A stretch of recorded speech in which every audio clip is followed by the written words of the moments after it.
guys, how are you? So I've been thinking a little bit, and I'm probably not as into holistic health as I thought I was. When lockdown came, it turned out that I don't really have anything to review, and this made me start thinking, what's the point? If I can't go out and buy stuff, I can't post on my channel. So I've been thinking that I want to change my channel to stuff about parenting and how to better yourself as a person, because I am really that is something that I'm super interested in, and I love sharing the stuff that I've learned. So I guess that's where this is going to go. Okay, so basically positive parenting is based around empathy, validation, and respect. And the reason we parent this way is because we believe that what children are modeled, they will become. So positive parenting, basically there's no yelling, no smacking, no shaming, no hitting, no timeouts, no rewards, no naughty step, and no punishments. So we teach compassion, we teach emotional regulation, like I said, empathy and respect. If you can't do it yourself, then it would be hypocritical to expect your child to do it. All right, so how do we do this? So we develop a really close bond with our child. Number 2, whenever we want something from them, we give them options. So would you like to wear this jacket, or do you want to wear this jersey? Obviously, there's times where you can't give them options. And when that happens, I usually just try and give any kind of choice. So if she has to have her shoes on and she has to have her jacket on, which one does she want to put on first? The next thing I do is I often make things a game. If she doesn't want to do something that I really need her to do, then we make it into a game. So first one to get to the car, I bet I can beat you. Anything like that, just silliness, something that will get her there. That's also how we deal with frustration. Whenever I can see that my daughter's getting frustrated and I'm getting frustrated, I just get down on the floor and start playing with her.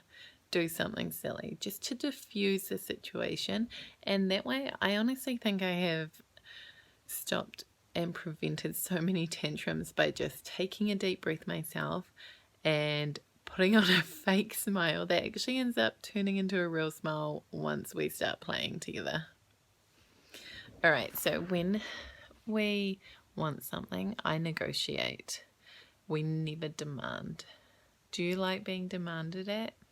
Absolutely not. I bet you don't. So I don't do that to my daughter.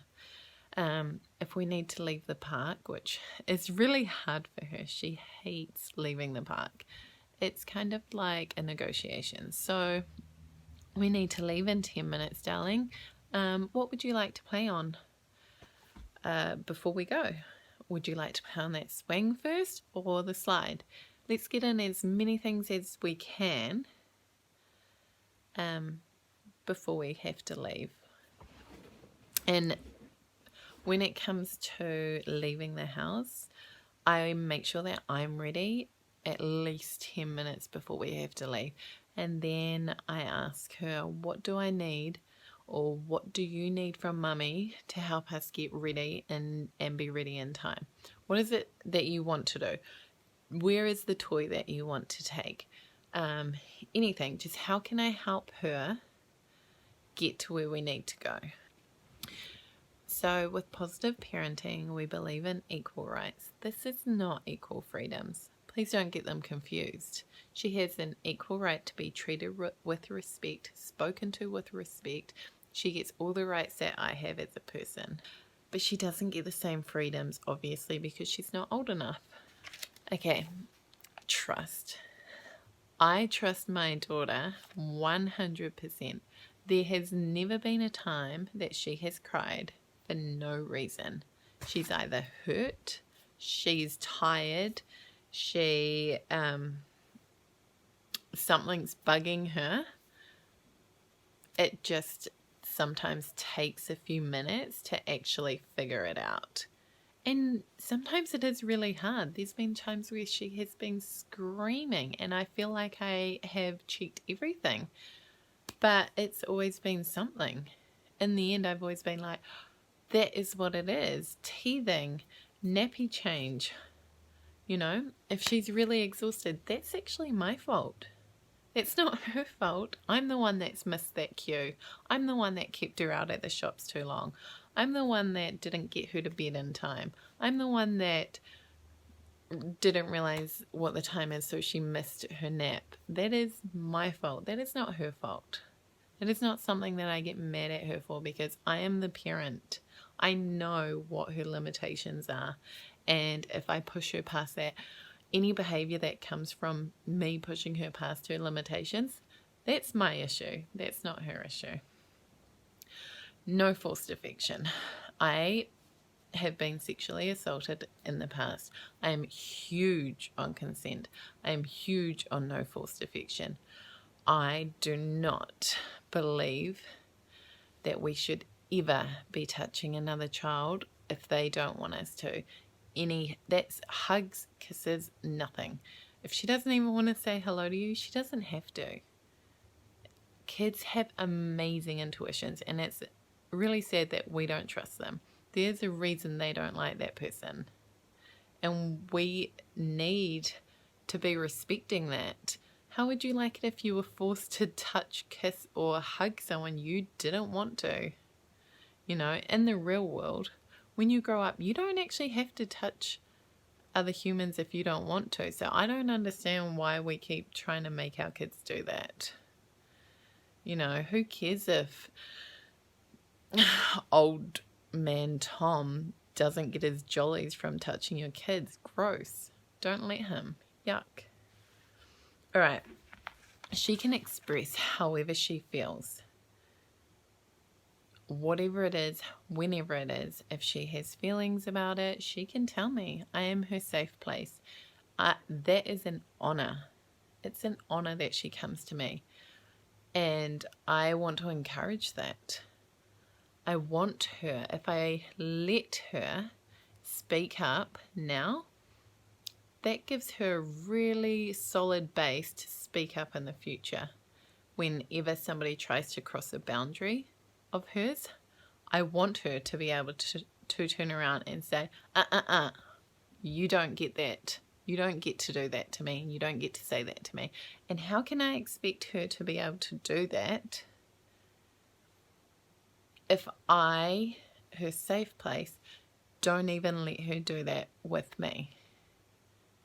Think of it as like a practice run for if on the other side was an abuser or a pedophile or anyone trying to take advantage of your child.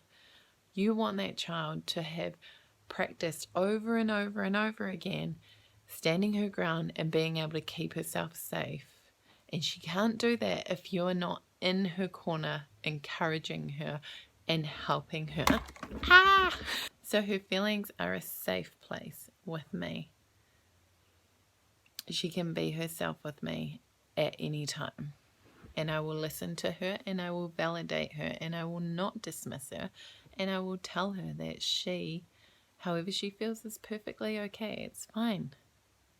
It's fine. I'm not going to take it personally. I'm not going to get hurt by it. It just is what it is. When I am overwhelmed or annoyed, I leave the room. I make sure she is safe. I make sure she is happy and playing. And then I go into another room and I take a breather. Because I am the adult and I need to act like the adult. And when you bitch and cry at your kid and make them leave the room because you're in a bad mood, that is you acting like a child. You know, when I first started trying to calm myself down without lashing out, it would take me about half an hour before I was able to talk about it calmly. And now it's a few seconds. It's a little bit hard at the start, and then it gets easier over time. So those are the basic rules of positive parenting. And this is all with the end goal in mind. When you positive parent, it's not about today. It's not about getting them to behave right now. It's about growing an emotionally healthy, stable adult. An adult who is assertive, an adult who has boundaries, an adult who can express themselves in a healthy way, who doesn't lash out.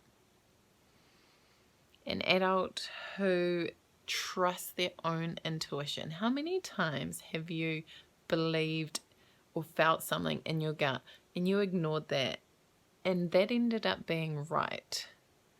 I want my daughter to listen to that so she doesn't have to go through all the heartache that I went through. It's about looking at what kind of person do you want your 20-year-old to be. I want her to be free. I want her to be a critical thinker. I don't want her to take what society says and just accept it. No way. No way. I want her to take society on. I want her to say, that actually doesn't suit me. I'm going to do it differently. I want that for my daughter. And I'm going to do everything I can to give her that. And if that means that I have to change the way I parent, then that's fine. It's going to be hard for me, yes, but that makes it easier for her in the long run. And that is the end goal. To have an adult child, to bring my daughter up to become an adult who doesn't have to recover from her childhood because I did the hard yards, because I healed, because I changed my parenting, because I changed my behaviors and how I react to things.